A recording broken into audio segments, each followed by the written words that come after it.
Assalamualaikum warahmatullahi wabarakatuh. Berikut merupakan informasi mengenai akta cerai dan prosedur pengambilannya di Mahkamah Syariah Kota Subulus Salam. Akta cerai merupakan akta otentik yang dikeluarkan oleh Pengadilan Agama sebagai bukti telah terjadi perceraian. Akta cerai dari perkara cerai talak dapat diambil setelah perkara tersebut berkekuatan hukum tetap dan ikrar talak diucapkan di depan sidang. Sementara akta cerai dari perkara cerai gugat dapat diambil setelah gugatan dikabulkan dan perkara tersebut berkekuatan hukum tetap. Dalam hal para pihak hadir, perkara cerai dikatakan telah berkekuatan hukum tetap jika dalam waktu 14 hari sejak putusan dibacakan, salah satu atau para pihak tidak mengajukan upaya hukum banding.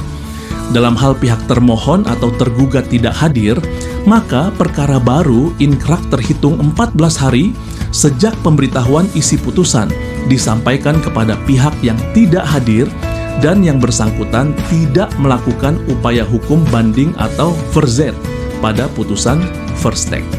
Adapun pengambilan produk akta cerai dapat diambil oleh yang pertama, pihak yang berperkara, pihak tersebut mengunjungi meja penyerahan produk di pelayanan terpadu 1 pintu Mahkamah Syariah Kota Subulus Salam dengan menunjukkan KTP atau tanda pengenal lainnya. Dan yang kedua, pihak lain yang dikuasakan tersebut harus membuat surat kuasa yang diberi materai 10.000 serta menyerahkan fotokopi KTP pemberi dan penerima kuasa. Setelah persyaratan dilengkapi, para pihak dapat mengambil akta cerai selama jam pelayanan berlangsung. Sampaikan tujuan kepada petugas penyerahan produk.